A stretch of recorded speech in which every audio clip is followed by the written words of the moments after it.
say congratulations to the woman I chose instead of you." Beatrice Hollet stood frozen as her former fiancé draped an arm around the elegant woman beside him, smiling as though the years they had once shared had never mattered. "You should thank me," Vanessa added sweetly. "If she hadn't settled for being ordinary, I never would have found such a successful man." The shop fell silent. No customer looked away. Beatrice forced herself to smile, refusing to let them see her breaking. Then a calm voice interrupted. "That's enough." A tall man stepped forward. Lucien Armand, billionaire, respected businessman, and the hidden leader of one of the world's most feared mafia organizations. Without asking permission, he gently lifted Beatrix's chin, pressed a kiss to her forehead, then softly kissed her lips before everyone. Looking straight at her stunned ex, he said, "The only woman anyone should envy today is the one you were foolish enough to lose." Silence swallowed the room. No one understood why the most powerful man there had chosen to protect the woman everyone else had just mocked. For several seconds, no one moved. Nolan's face drained of color, as if the world had slipped out from beneath his feet. Vanessa's confident smile cracked first, then disappeared entirely.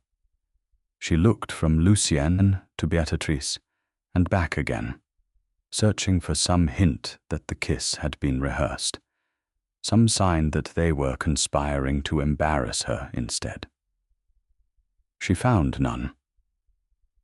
Lucien remained perfectly composed, one hand resting lightly at his side, while Beatrice stood motionless, her eyes impossibly wide.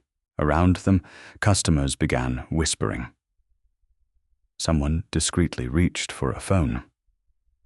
Another quietly started recording. Nolan attempted a laugh. "Well, that's certainly dramatic." Lucien regarded him with an expression so calm, it somehow felt more intimidating than anger. "I believe you've said everything you came here to say." The words were polite. The meaning was unmistakable. "Leave." Vanessa tugged Nolan's sleeve. "We're going." He hesitated, pride battling common sense. Only when he noticed several customers staring at him with open disapproval did he finally turn toward the exit. Neither of them spoke again. The bell above the door chimed. Then they were gone. The silence they left behind felt strangely heavier than the confrontation itself.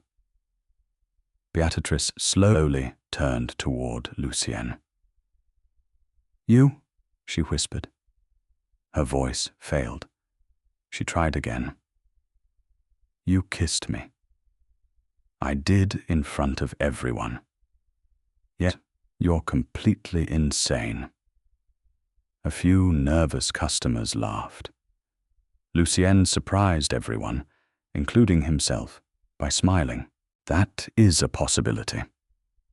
Beatrice folded both arms tightly across her chest. "Do you have any idea what you've just done?" "I prevented cruelty from becoming entertainment." "That isn't the point. It was to me." She opened her mouth, closed it again, then sighed so deeply her shoulders slumped. Nothing about this man made sense. He had always been the quiet customer who ordered desserts, thanked her sincerely, and left generous tips without asking for attention.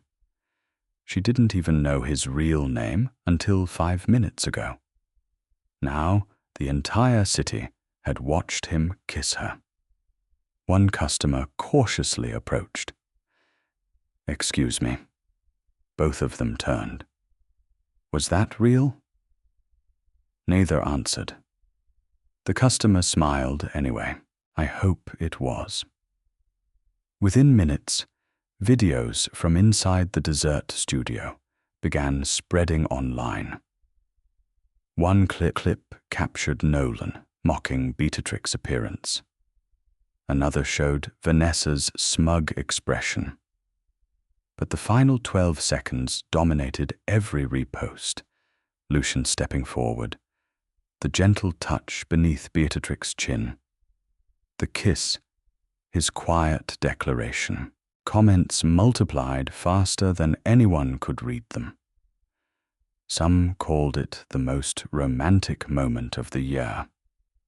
Others insisted it had been staged.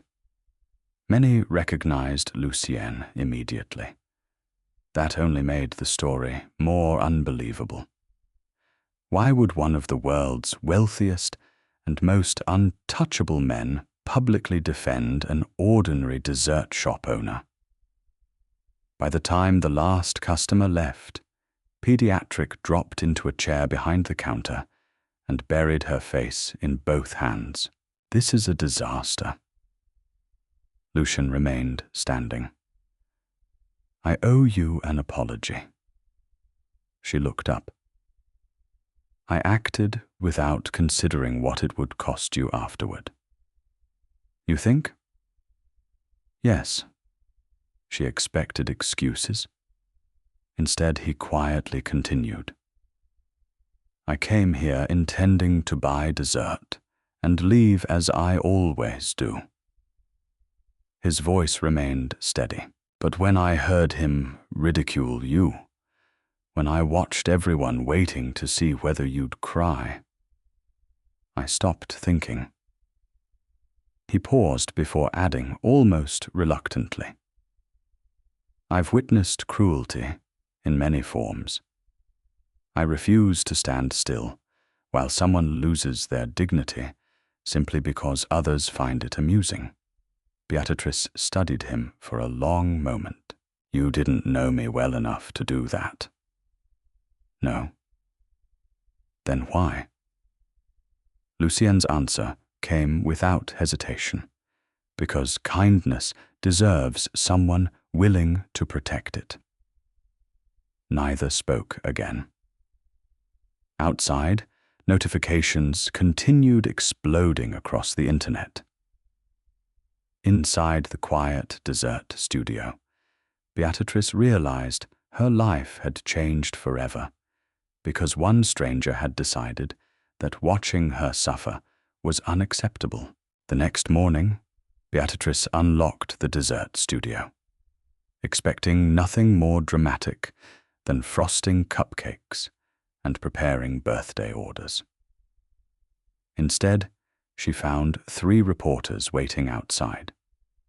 The youngest hurried forward the moment she appeared. "Miss Hole, is it true you've been secretly dating Lucian Armand for months?" Another lifted a microphone. "When did your relationship begin? Did he really kiss you because he loves you?" Beatrice blinked twice. "No." The reporters exchanged confused glances. "No? What? No relationship? No secret dating? No romance? No hidden engagement?" She sighed. "I baked a lemon tart yesterday. That's the most exciting thing that happened before all this. Unfortunately, nobody seemed interested in the lemon tart." By the time she managed to unlock the door, nearly 20 customers had wandered inside. Half genuinely wanted dessert. The other half wanted gossip. An elderly woman ordered 6 chocolate eclairs before leaning closer. "My granddaughter says you're marrying a billionaire," Beatrice nearly dropped the pastry box. I most certainly am not. Oh. The woman looked genuinely disappointed. Well, I'll still take the eclairs. Within an hour, every table was occupied. Customers who had never visited before suddenly claimed they had always wanted to try the famous desserts. Teenagers quietly took selfies near the counter. Business owners stopped by simply to catch a glimpse of the woman who had somehow captivated the city's most untouchable man. Beatrice quickly realized people weren't just buying cakes. They were buying a story. Whenever someone whispered, she smiled politely. Whenever someone asked about Lucian, she answered exactly the same way. He is simply a customer. No one believed her. By noon, social media had already created dozens of imaginary timelines. Some claimed they had met years ago in Paris. Others insisted Lucian secretly financed her business. One particularly creative post declared they had been engaged for months and were planning an extravagant wedding in Italy. Beatrice stared at her phone in disbelief. I've never even been to Italy. Her assistant laughed so hard she nearly spilled icing. Apparently you have now. Another customer approached. So what's he like? Quiet. No, I mean romantically. I wouldn't know. But he kissed you. Yes. So that surprised me too. The customer frowned. You're terrible at celebrity gossip. I own a bakery. Late that afternoon, just as the crowd finally began to thin, the familiar sound of the front door chiming made Beatrice look up. Lucienne entered, carrying the same calm expression as always, except nothing about today felt ordinary. Every customer recognized him instantly. Conversations stopped. Someone nearly dropped a tray. Lucienne walked directly to the display case, as though nothing unusual had happened. Good afternoon. Beatrice folded her arms. You've got excellent timing. I was hoping the crowd would have disappeared. They're here because of you. I suspected as much. What do you want? He studied the desserts thoughtfully. I'd like 12 cinnamon pastries. 12?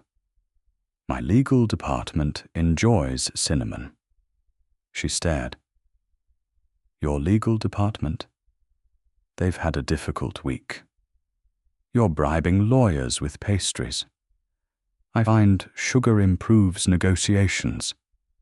Despite herself, she laughed. It escaped before she could stop it, Lucian noticed. The smallest smile touched his face. I'll take that as confirmation. As she packed the order, another customer cautiously approached him. Mr. Armand, may I ask one question? You may. Are you dating Miss Hollet? Lucienne glanced toward Beatrice. She silently mouthed, Don't you dare. He looked back at the customer. I admire her, technically true, entirely unhelpful. The customer gasped. Within seconds, everyone inside the shop was smiling knowingly. Beatrice closed her eyes. You're making this worse. I answered honestly. You answered strategically. There is a difference. There is when the internet exists. He accepted the pastry boxes, paid, and prepared to leave. Then he paused. One more thing. Beatrice immediately became suspicious. What? I also need 4 strawberry cheesecakes. She frowned. You forgot them. No. Then why didn't you order them before? I wish to extend the conversation. She stared at him for several silent seconds. That might be the strangest flirting attempt I've ever witnessed. A faint color appeared across Lucien's cheeks. I wasn't aware I was flirting. You absolutely were. I see. He considered that information with complete seriousness. I'll try to become better at it. The shop erupted with quiet laughter. Even Beatrice couldn't stop smiling. When he finally left, carrying far more desserts than any reasonable person could possibly need, one little girl tugged gently on Beatrice's apron. Miss? Yes. I think the handsome man likes you. Beatrice looked toward the window, where Lucien's car disappeared into afternoon traffic. She smiled helplessly. I think he's buying far too much cake. The child giggled. No, he's just finding excuses to come back. For the first time since the humiliating confrontation, Beatrice felt something replace embarrassment, not certainty, not romance, just the smallest, warmest spark of curiosity. Maybe the kiss had changed more than the internet. Maybe it had changed the way 2 lonely people looked at each other. For the next 2 weeks, life settled into a peculiar routine. Every morning brought another wave of curious customers. Every afternoon brought another rumor online. And almost every evening, Lucan Ardmore appeared with an entirely reasonable excuse to buy desserts that no ordinary person could possibly consume. One day, it was for a retirement celebration. The next, a product launch. Then an employee's birthday. Then someone's twins had finally come home from the hospital. Then a receptionist had completed 10 years with the company. Beatrice stopped questioning the orders. She simply baked. One rainy Tuesday, however, she noticed something unexpected. Lucian walked in before opening hours. The shop was still quiet. No customers, no reporters, no whispered speculation. Only the comforting aroma of fresh butter and vanilla. You forgot to lock the front door, she teased. I was invited. I don't remember inviting you. You said yesterday I could collect my order early. She laughed. I suppose I did. As she placed several carefully boxed fruit tarts onto the counter, Lucien watched her with the same quiet attention he always carried. Not admiration born from beauty, not fascination born from wealth, something gentler. Curiosity, almost gratitude. You remember everyone's names, he observed. She shrugged. It matters. You served nearly 80 customers yesterday. I know.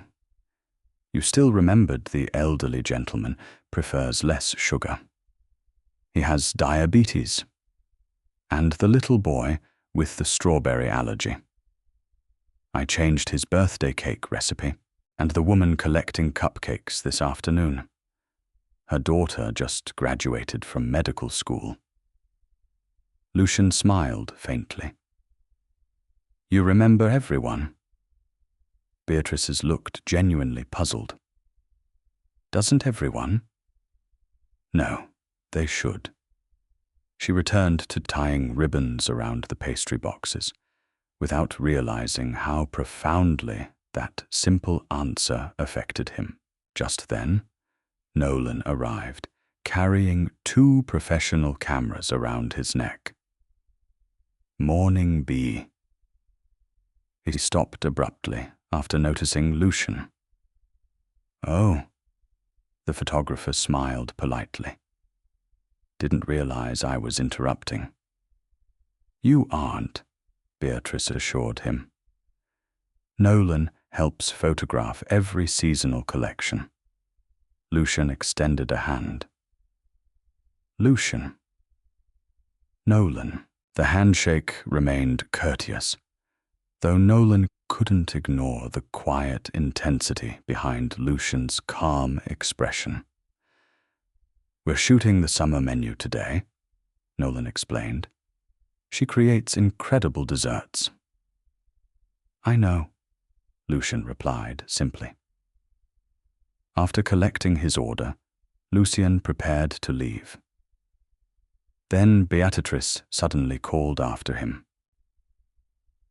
"Wait," he turned. "You always buy desserts for celebrations." "I do." "What are you celebrating today?" His answer surprised her. "A janitor?" She blinked. "What?" "He has worked for my company for 32 years, so he retires tomorrow, and he deserves excellent cheesecake." She stared at him. "That's why you're buying all this." "He dislikes speeches." Lucian adjusted the boxes in his arms, "but he enjoys caramel." Then he left. Nolan watched the door close. "He's different." Beatrice nodded slowly. "That's what keeps confusing me." Later that afternoon, while sorting archived invoices inside a storage cabinet, Beatrice discovered something she had never noticed before. The same customer number. Again, nearly every week. Different desserts, different occasions. Always paid in full. Always generous. Always anonymous. She carried the old order forms into the kitchen. "Nora." Her assistant looked up. "What is it? Who was customer number 138? Nora smiled immediately. "Oh, him. You knew." "Of course. He started coming almost 8 months ago." 8 months. He never missed a week. Beatrice flipped through another folder. "He ordered this many, sometimes more. But why did nobody tell me?" Nora laughed because he asked us not to. "He what?"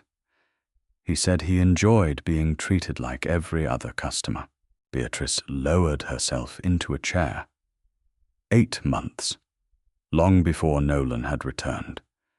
Long before the engagement party. Long before the humiliating kiss. Lucian had already been quietly sitting near the window, drinking coffee, thanking the staff, asking about recipes, complimenting new flavors, and leaving before anyone could make a fuss. She suddenly remembered dozens of tiny moments she had dismissed. The man who always asked whether the apprentice baker's exams had gone well. The customer who remembered the cashier's injured wrist. The gentleman who never complained when orders were delayed. The stranger who always thanked everyone before leaving. It had always been him. That evening, Lucian returned for one forgotten pastry. At least that was the excuse. Beatrice was waiting. "You've been lying to me." He looked mildly concerned. "I hope not intentionally. You've been my customer for months." "Yes. You never told me. You never asked. I thought we met because of Nolan. I met you because of cinnamon rolls. She couldn't help laughing. That's an absurd sentence. It happens to be true.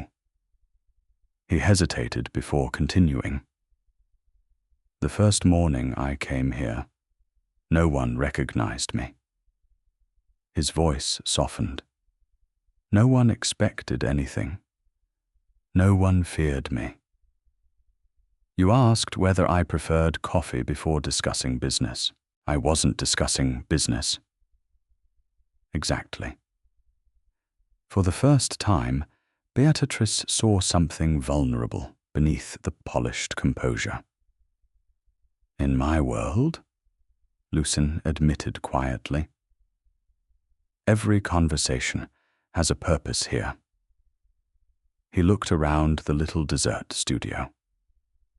People simply celebrate birthdays. She smiled, and anniversaries and retirements and first jobs and surviving difficult weeks. He nodded. I had forgotten ordinary happiness could feel so valuable. Neither noticed how naturally silence settled between them. It was no longer awkward. It was peaceful. Beatrice realized she no longer saw the feared Mafia Boss everyone else whispered about.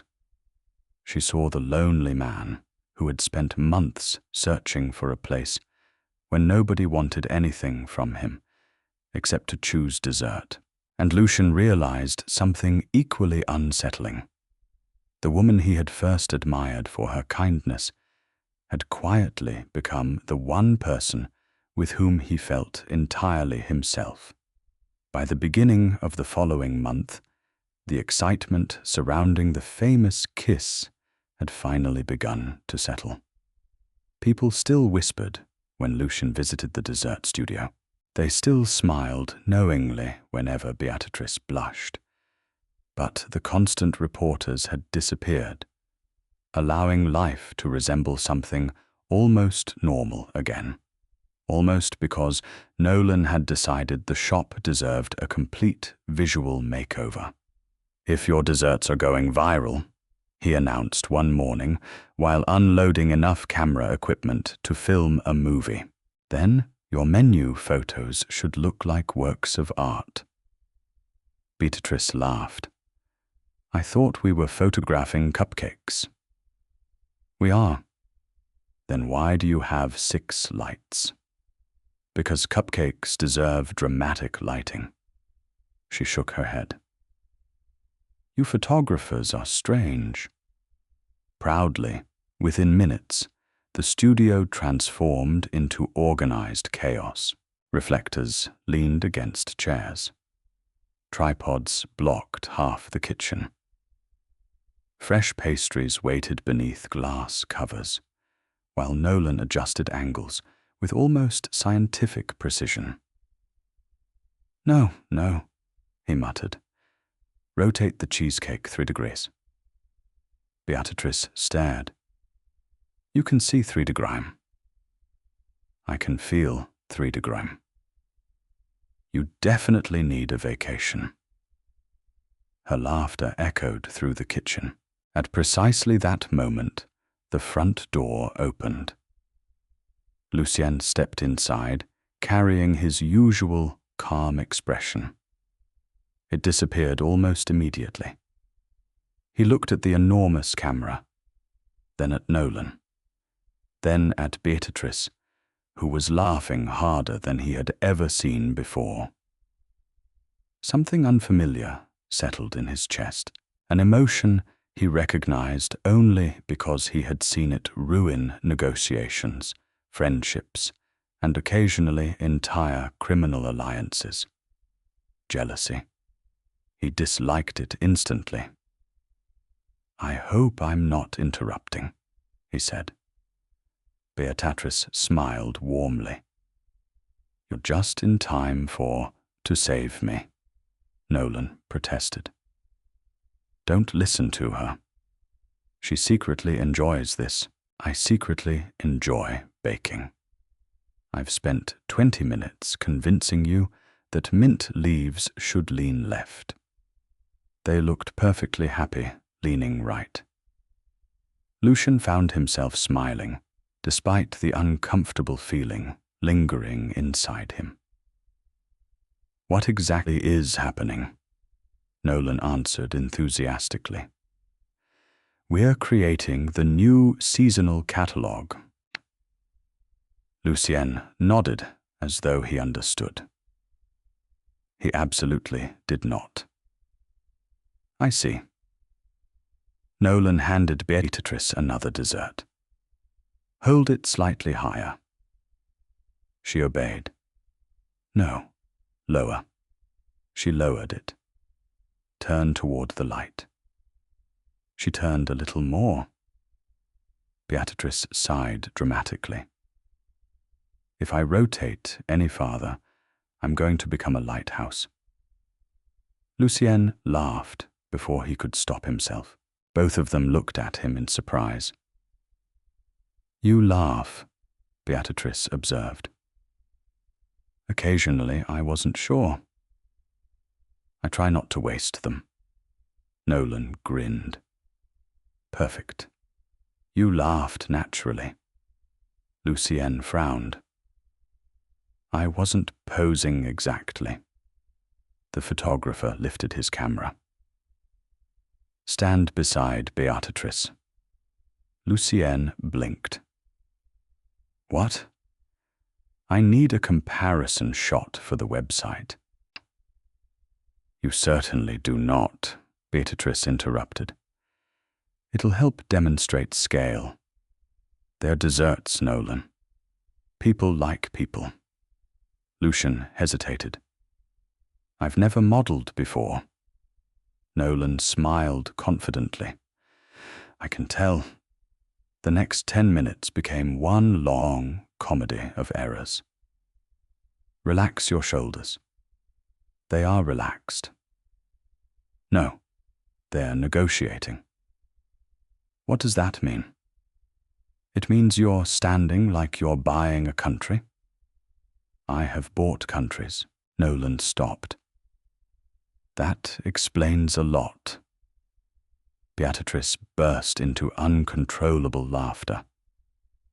Lucien watched her double over, wiping tears from her eyes.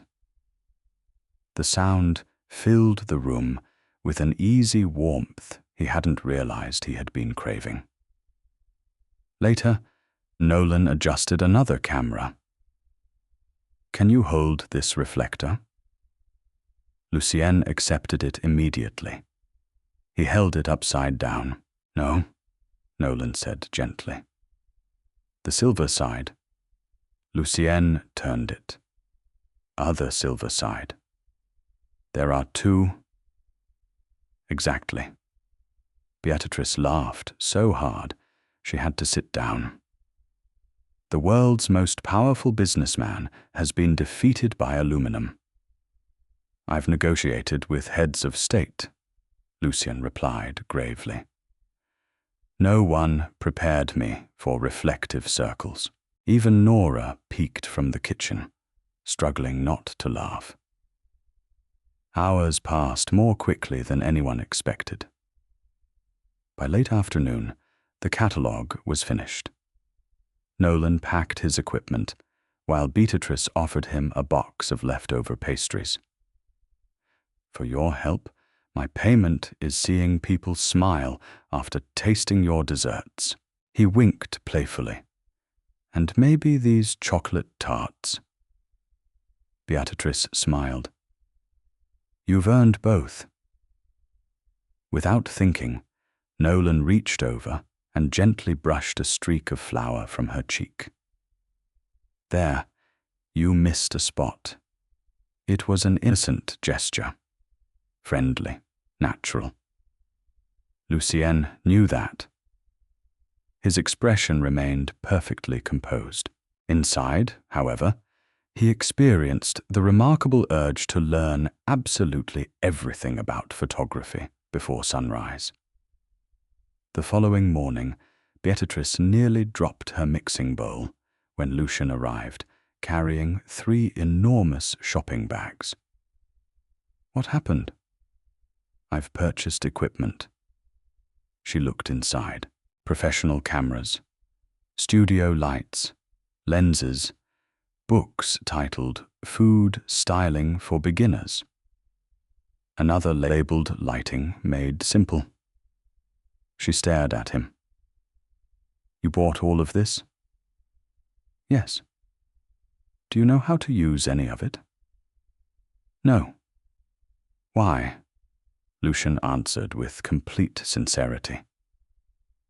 "I intend to become surprisingly knowledgeable." She covered her mouth to hide another laugh. "This has absolutely nothing to do with Nolan, does it?" A pause. "Perhaps a very small amount." "A very small amount.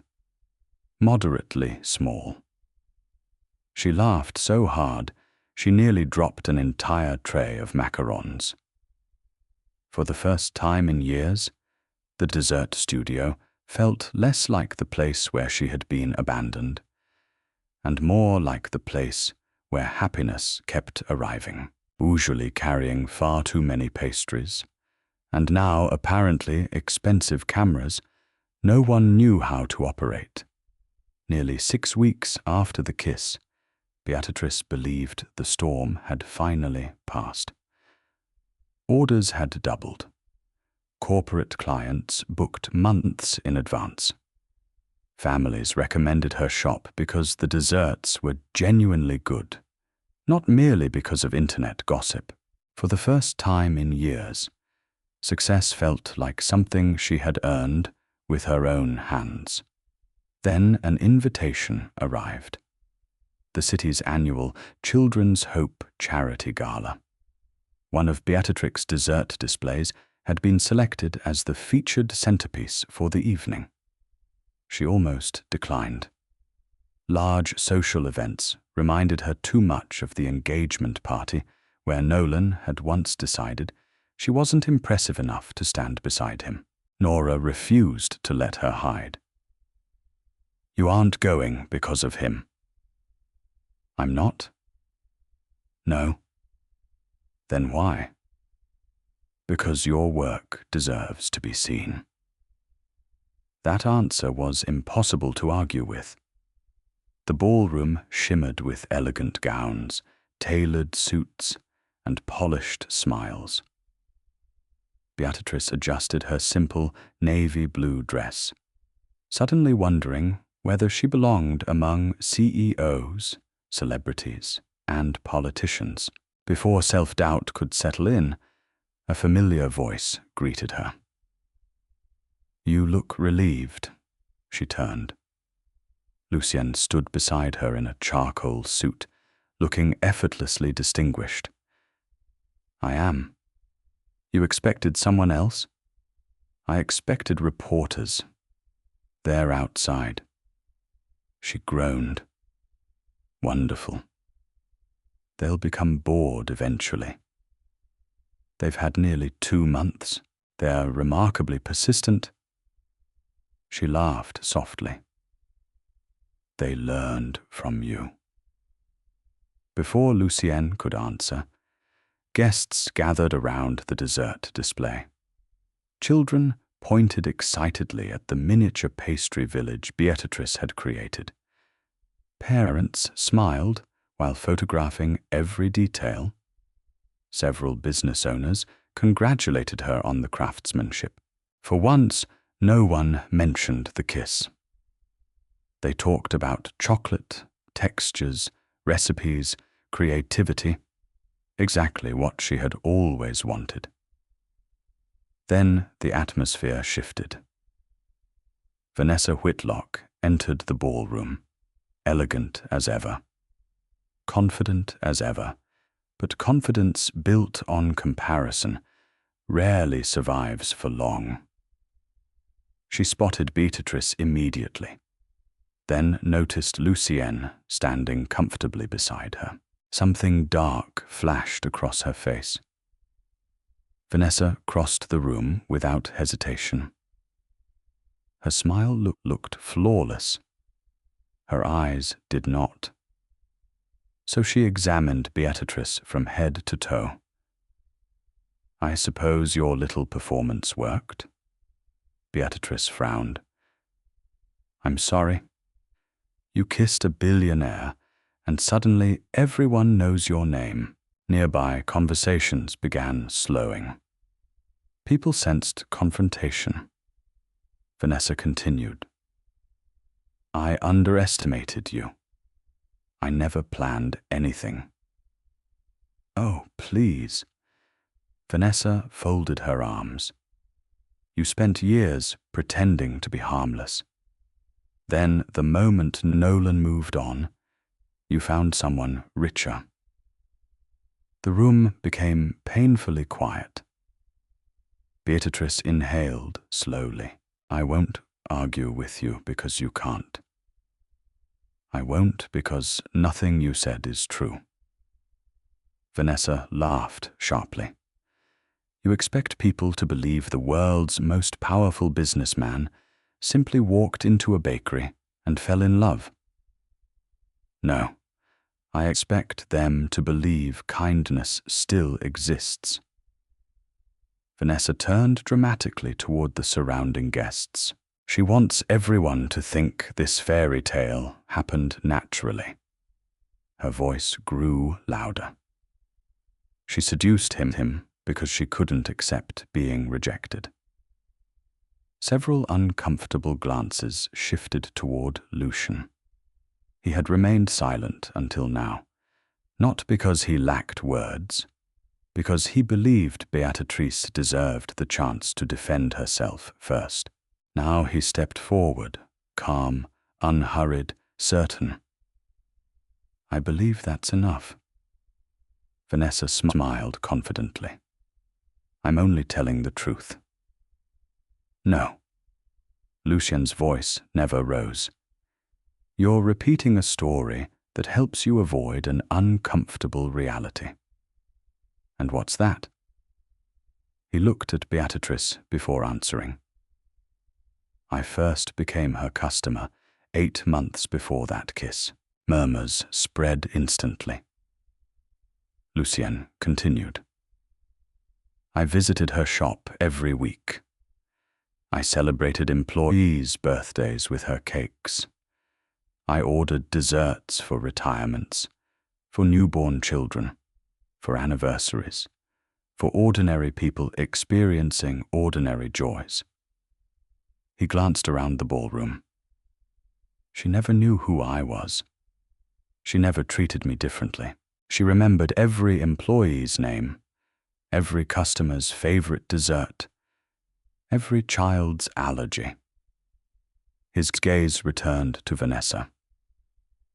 "Long before Nolan returned, I had already found something priceless in that little shop." Silence settled across the room.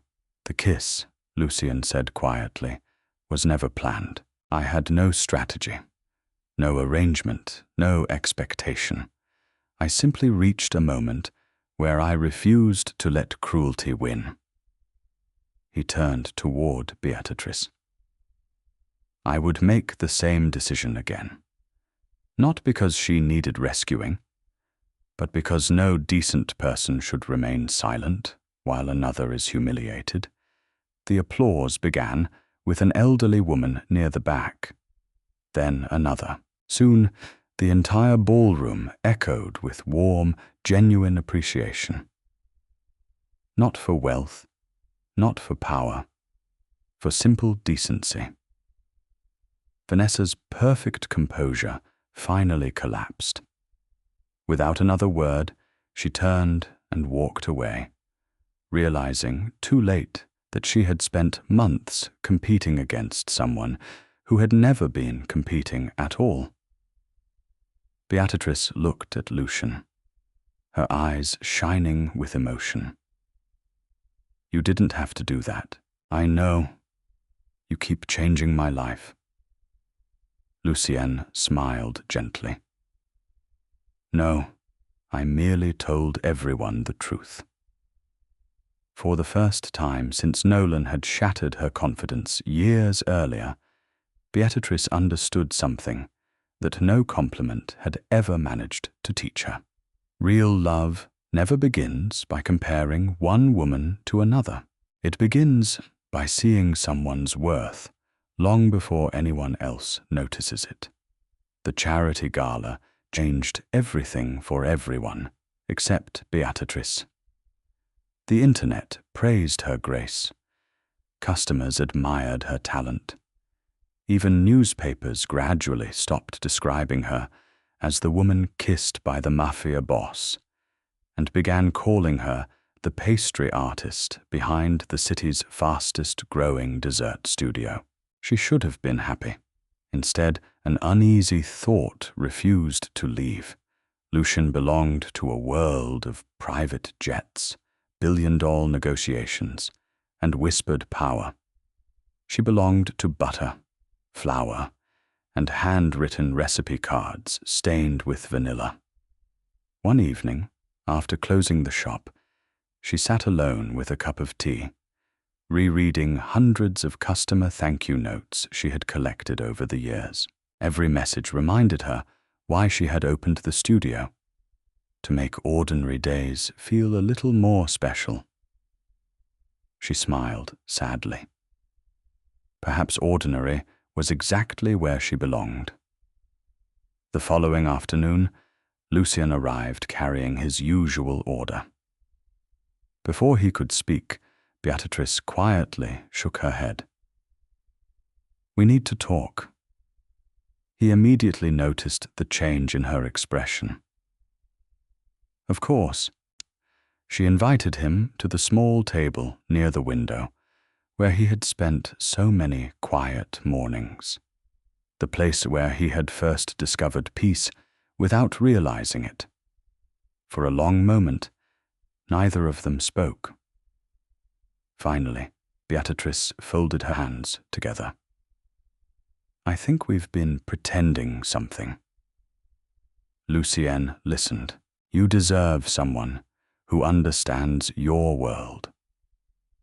"My world?" "The people you meet, the responsibilities you carry, the danger that follows you." She looked down at her hands. "I bake birthday cakes." "You carry empires?" he answered gently. "I never asked you to carry them with me." "I know." "Then why are you saying goodbye?" She smiled, though it hurt. "Because I don't want to become another person you have to protect." Lucien understood immediately. This wasn't rejection. It was fear disguised as generosity. Still, he respected it. "If distance is what you need," he stood slowly, "then I will give it to you." He didn't argue, didn't persuade, didn't promise impossible things. He simply wished her a quiet evening, collected nothing, and walked out, carrying only the silence between them. Weeks passed. Customers continued arriving. Business continued growing. Life continued moving. Yet every afternoon around 4 August, Beatrice found herself glancing toward the door before reminding herself there was no reason to expect anyone. Lucien filled his own days with meetings across 3 continents, boardrooms, contracts, security briefings. People obeyed every word he spoke. But when evening arrived, the victories felt strangely hollow. His assistant eventually asked the question. No one else dared. "Sir, should I cancel the standing dessert order?" Lucien looked toward the untouched box sitting on his desk. "No, you aren't eating them." "I know. Then why keep ordering?" He smiled faintly. "Because hope occasionally requires poor financial decisions." 3 more weeks passed. Then, one quiet Saturday morning, the familiar bell above the bakery door rang again. Beatrice looked up instinctively. Lucienne stood there. No tailored gift box, no flowers, no jewelry, only a small white pastry box held carefully in both hands. She stared. "I didn't make that?" "No." He walked toward the counter. "You made it 8 months ago." Confusion crossed her face. "I don't understand."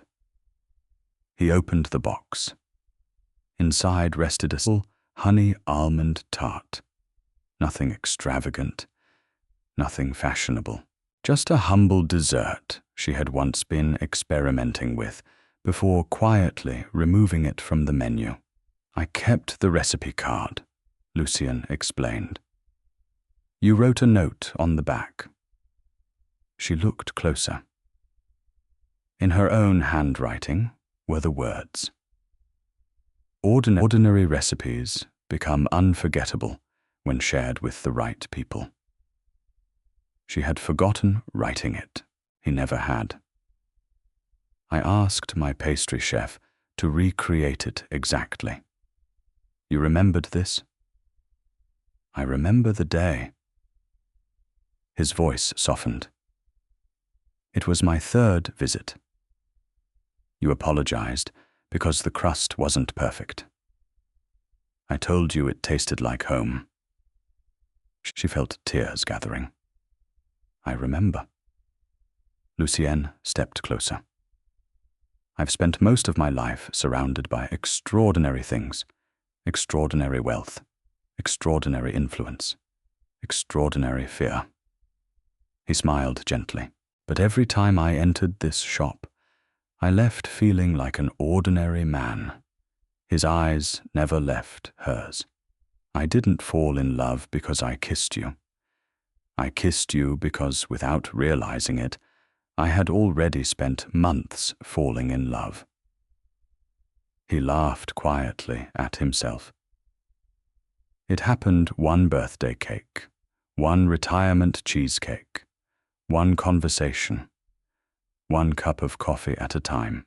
There were no grand speeches, no dramatic declarations, only quiet honesty filling the little bakery. Beatrice finally whispered, "I was afraid I would never fit into your world." Lucienne slowly shook his head. "You never needed to. My happiest world has always been yours." She looked around the tiny dessert studio, the flour-dusted counter, the handwritten menus, the familiar window, the place where she had rebuilt herself after heartbreak. Then back at the man who had never once tried to change it, with tears shining in her eyes. She reached across the counter and gently took his hand. This time, neither of them needed courage borrowed from impulse. Only the quiet certainty that love had already been growing long before either of them found the words to name it. Months later, the little dessert studio no longer needed a viral story to attract customers. People came because the pastries were exceptional, because every cake carried someone's memory, because every customer walked out feeling noticed. Corporate orders filled weekdays. Birthday bookings filled weekends. Families traveled across the city simply to taste desserts they had once only seen online. Everything Beatrice had dreamed of was finally happening, not because someone wealthy had rescued her, but because her talent had finally been seen. Lucien kept his promise. He never offered to buy the bakery, never suggested expanding it into a luxury franchise, never invested a single dollar. Whenever people asked why, he always answered the same way. She built this with her own hands. It belongs to her. That simple respect meant more to Beatrice than any extravagant gift ever could.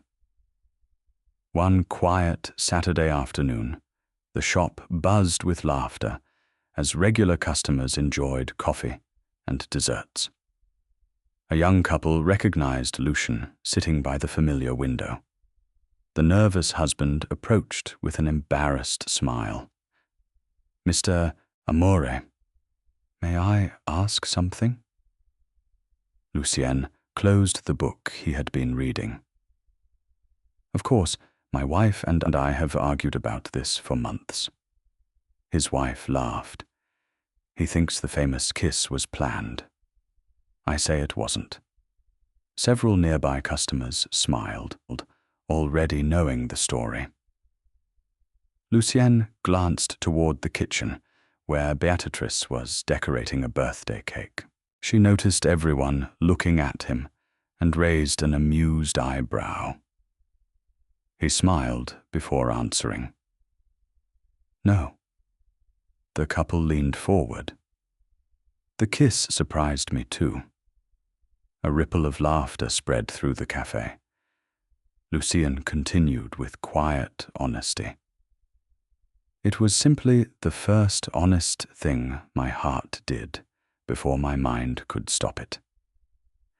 At that exact moment, Beatrice walked over, carrying 2 slices of honey almond tart, the very dessert that had quietly connected their hearts long before either of them understood why. She placed one plate in front of him. "You still order this every week?" "I always will, even though it's no longer on the menu." He smiled. "Some recipes deserve to remain personal." She laughed, shaking her head with the familiar warmth that had once helped a lonely stranger forget the weight of his title. Around them, conversations resumed. Children laughed over cupcakes. An elderly couple shared a slice of cheesecake.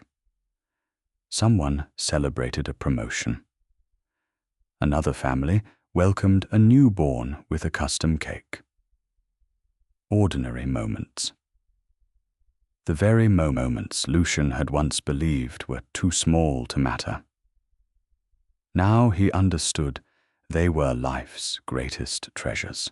Beatrice slipped her hand into his beneath the table. No cameras captured the moment. No reporters waited outside.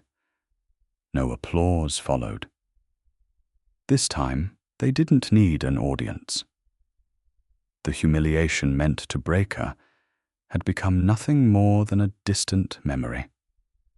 What endured was something far stronger. A woman who rediscovered her worth. A man who found peace where he least expected it.